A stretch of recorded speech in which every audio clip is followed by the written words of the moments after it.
PHP কোরআনের আলো, PHP কোরআনের আলো। এবারের প্রতিযোগী হচ্ছে হুজাইফা আহমদ, কুমিল্লার প্রতিযোগী হাফেজ হুজাইফা আহমদ। কোরআনের আলো, পিএইচপি কোরআনের আলো।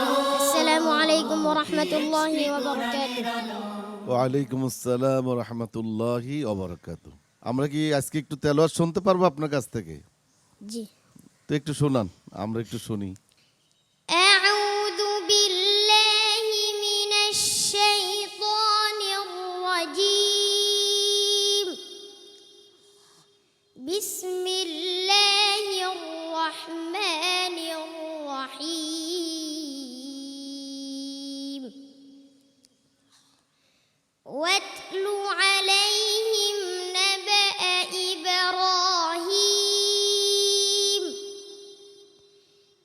إذ قال لأبيه وقومه ما تعبدون قالوا نعبد أصناما فنظل لها عاكفين قال هل يسمعونكم إذ تدعون أو ينفعونكم أو يضرون قالوا بل وجدنا آباءنا كذلك يفعلون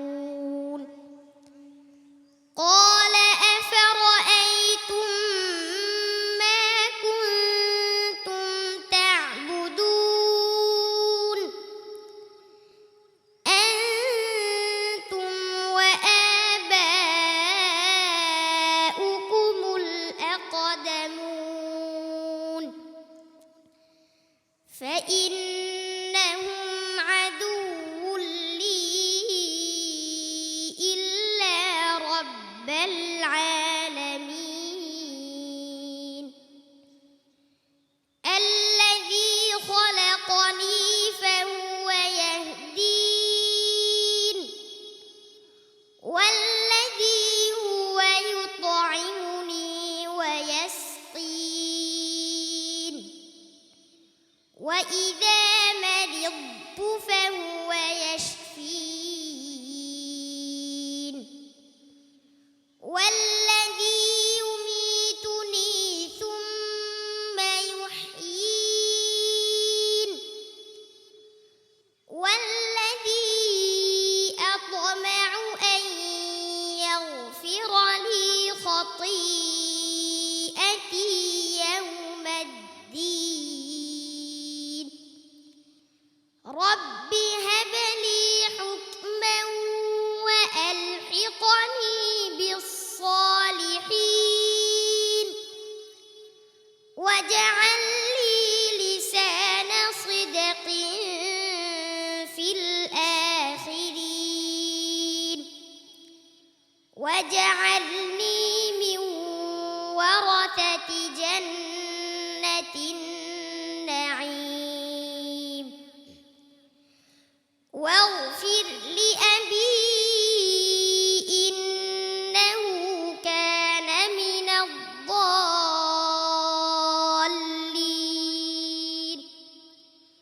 ولا تخزني يوم يبعثون হাসবুক। صدق الله العظيم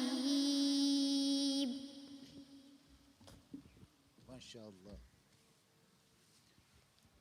প্রিয় দর্শক, ৮ বছর বয়সে একটি শিশু যখন আধো আধো কথা বলে, ঠিক সেই বয়সে এই ছোট্ট শিশুটি পবিত্র কোরআনকে হিফজ করেছে, পরিপূর্ণ হিফজ করেছে এবং কি চমৎকারভাবে তেলাওয়াত উপস্থাপন করলো আমাদের সামনে। এই ছোট্ট শিশুটি একটা অনুরোধ করেছিল, যারা ক্যামেরার পেছনে কাজ করছেন তাদেরকে অনুরোধ করেছিল তার ভিডিওটি যেন ভালোভাবে ধারণ করা হয়। কিন্তু প্রিয় দর্শক, আমি জানি ভিডিও যেভাবেই ধারণ করা হোক না কেন, আপনাদের অন্তরে সে ধারণকৃত অবস্থায় পৌঁছে গেছে। সম্মানিত বিচারক মুফতি মিজানুর রহমান কি বলবেন এই ছোট্ট শিশুটি সম্পর্কে? ধন্যবাদ সম্মানিত উপস্থাপক। আসলে বলার ভাষাই এখন আমি হারিয়ে ফেলেছি। আমি দেখছিলাম, লক্ষ্য করছিলাম যিনি মাইকের দায়িত্বে আছেন, মাইকের স্ট্যান্ডটা এটা নিচে নামাতে নামাতে আর কোনো জায়গা নেই নিচে নামানোর মতো। এরপরেও মানে সে এতই ছোট যে এই মাইকটাকে তার সাথে ফিট করাটা একটু কঠিন হয়ে পড়েছিল। যাই হোক, এই যে ছোট্ট এতটুকু খোদে একজন সাহসী বালক, সে যেভাবে নির্ভয়ে নির্বিঘ্নে তার এই সুন্দর তেলাওয়াত অত্যন্ত বিশুদ্ধভাবে, এই বয়সের বাচ্চা তো মায়ের গলা জড়িয়ে তো নানা রকমের আবদার করার কথা, চকলেট এটা সেটা চিপস খাবে, এগুলা বলার কথা। সে পবিত্র কোরআনের 114খানা সূরা মুখস্থ শুধু করেনি, অত্যন্ত মজবুতভাবে সে ধারণ করে সারা পৃথিবীর এই লক্ষ লক্ষ মানুষের সামনে দাঁড়িয়ে এখানে সে আজকের এই মঞ্চে দাঁড়িয়ে উপস্থাপন করছে কোরআন। এটা তো কোরআনের মজিজা। এটা আল্লাহ পাক দেখাচ্ছেন যে দেখো দুনিয়ার মানুষ, এরপরেও তোমরা কোরআন থেকে বিমুখ থাকবে, কি করে সম্ভব? কোরআন থেকে বিমুখ থাকার আর কোনো সুযোগ নেই। আসো তোমরা কোরআনের পথে শেখো, তোমরা একটু বুঝো যে তোমাদের সন্তানকেও কোরআন শেখাতে হবে, কোরআনমুখী হতে হবে। আল্লাহ আমাদেরকে সেই তৌফিক দান করুন, আমিন। হাফেজ মাওলানা আবু ইউসুফ, আপনি কি ওখানে হুমকি দিছিলেন? অনুরোধ করেছিলাম। কোনো অনুরোধ করা যাবে না, কোনো ভিডিও হবে না আপনাকে আমরা উজ্জ্বলভাবে দেখাবো, শুধু চেহারাটা যাতে দেখা না যায়, গলার নিচ থেকে দেখাবো। রাজি আছেন? কথা বলেন হুজুর। যে পথ অনুসরণে আসেন, এদিকে আসেন। খুঁজে পায় মুক্তির সঠিক দিশা, যার পরশে আলোকিত হৃদয়, কাটিয়ে অমানিশা, সে পথে আমাদের আহ্বান। সম্মানিত বিচারক মণ্ডলীর অভিমত আমি ইতোমধ্যে পেয়ে গেছি। আজকে তো পর্ব তুমি জিতে গেছো, আগামী পর্বেও জিততে হবে ইনশাআল্লাহ। তোমার জন্য অনেক অনেক শুভকামনা রইল। আসসালামু আলাইকুম ওয়া রাহমাতুল্লাহি ওয়া বারাকাতুহু। সে শান্তির আওয়াজ